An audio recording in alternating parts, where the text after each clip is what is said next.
sommets des chefs d'État de France et d'Afrique sont un rituel aux travaux peu visibles et dont il est difficile d'apprécier la portée. Celui qui se tient à La Baule en France en juin 1990 fait exception. Quand je suis allé au sommet de La Baule, où on parlait de démocratie, le Sénégal était la vedette de ce sommet. Parce que tout ce que le président Mitterrand demandait aux autres chefs d'État de faire, à leur rythme, avait déjà été réalisé par le Sénégal. À La Baule, François Mitterrand ne va pas se contenter de parler de démocratie. Il affirme sans détour que l'aide française sera dorénavant conditionnée par la mise en œuvre de pratiques démocratiques.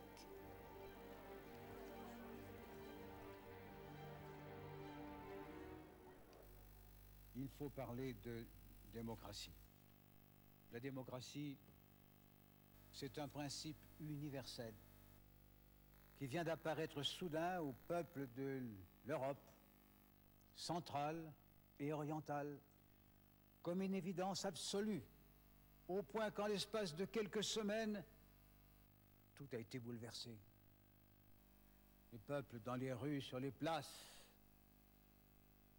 et le pouvoir ancien, sentant sa fragilité, cessant toute résistance, comme s'il était déjà et depuis longtemps vidé de substance. Le discours du président français est-il entendu, entre autres par Moussa Traoré, qui règne depuis 22 ans au Mali? À l'évidence, le chef de l'État ne semble pas disposé à modifier un mode de gouvernement qui a consolidé son autoritarisme. Traoré refuse tout autant de prendre en compte la réalité d'une opposition naissante. Attitude qui provoque de nombreuses manifestations, notamment étudiantes, dont la violente répression culmine au mois de mars 1991.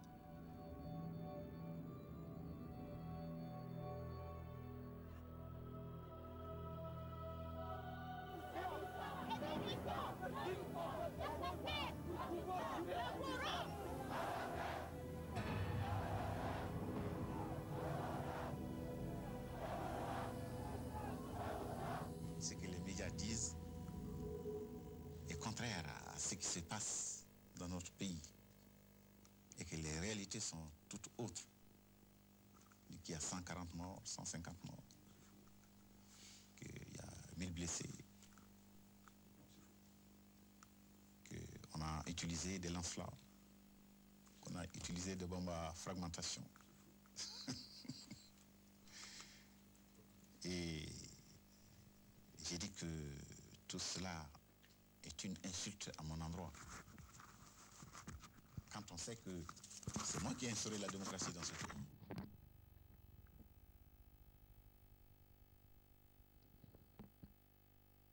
C'est des militaires proches du régime qui se sont très vite rendus compte que le pays n'était plus géré normalement et correctement par le chef de l'État.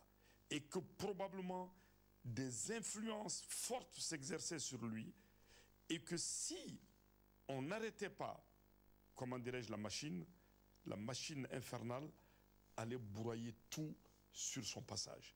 Ce sont ces militaires-là qui sont sortis, qui ont fait qui ont déposé le président Moussa Traoré, et bien sûr, en concertation, après en avoir informé le mouvement démocratique. Je suis très content. Je suis au bout de ma gaieté aujourd'hui. C'est la joie partout.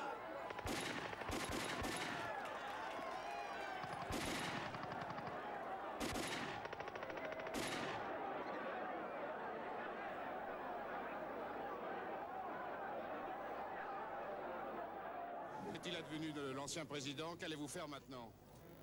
L'ancien président vit. Sa femme également. Ses compagnons et ses collaborateurs les plus proches également. Eh bien, le peuple malien décidera de leur sort. Vous allez donc donner le pouvoir aux civils? Nous ne sommes pas venus pour rester. Nous organiserons à temps opportun des élections libres et démocratiques. Les militaires qui veulent rester au pouvoir, il n'a qu'à lever ses galons et revenir dans les partis politiques. Nous partirons. Nous ne resterons pas un jour de plus. Combien de temps vous faut-il pour rétablir l'ordre et pour donner le pouvoir alors aux civils? Je pense que c'est une question piège.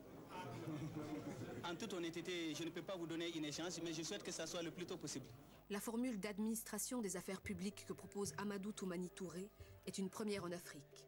Elle prend le nom de Comité de transition pour le salut du peuple, ou CTSP. Alors le CTSP, c'était un regroupement pas simplement de militaires, parce que toutes les associations démocratiques étaient représentées au sein du CTSP. Le syndicat était là, l'association des étudiants était là, et les grandes organisations de jeunesse et les grandes organisations démocratiques étaient représentées. Le CTSP avait tout le pouvoir exécutif, le pouvoir législatif, durant la période de transition.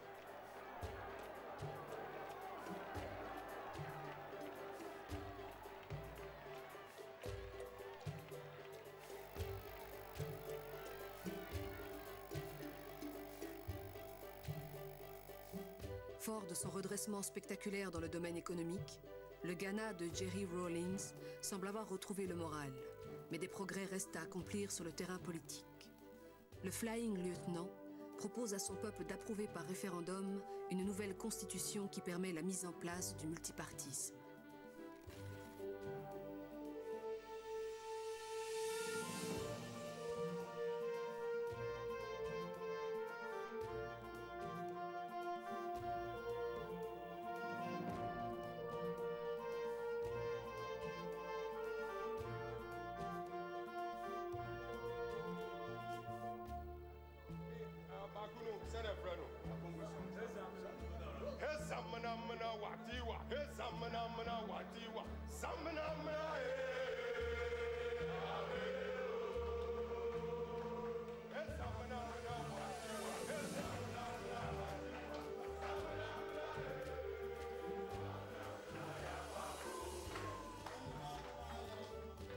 La campagne électorale qui s'ensuit se déroule dans le calme, un peu bousculée par l'entrain de Jerry Rawlings. Rawlings sera démocratiquement confirmé dans ses fonctions de chef de l'État en 1992. Alors que dans cette Afrique nouvelle, la plupart des pays ont adopté le multipartisme, au Zaïre, Mobutu ne peut plus résister à l'effondrement de son économie. Il lui faut désormais tenir compte des conséquences d'une guerre froide qui s'achève et dont il a si largement profité. Lui aussi se résigne à la tenue d'une conférence nationale souveraine qui va s'éterniser.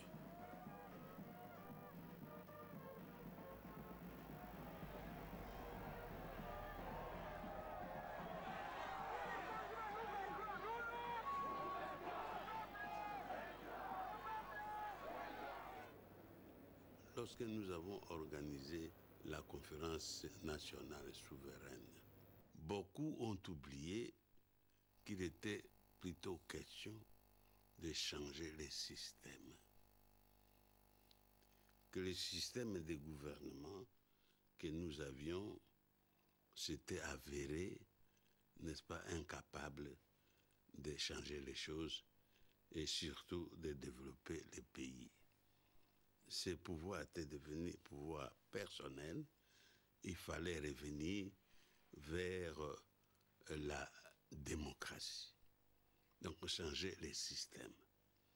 Mais la plupart des conférenciers qui sont venus là-bas, ils ont voulu ériger la conférence nationale souveraine en un tribunal.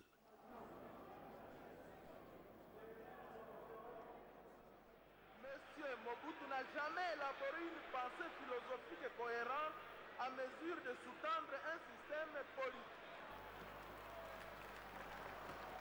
Au mensonge s'ajouteront la pratique de la corruption matérielle et morale, le népotisme et le clientélisme politique et les multiples visages du chef de l'État lui-même, président fondateur, guide, timonier, père de la nation, maréchal, etc., etc.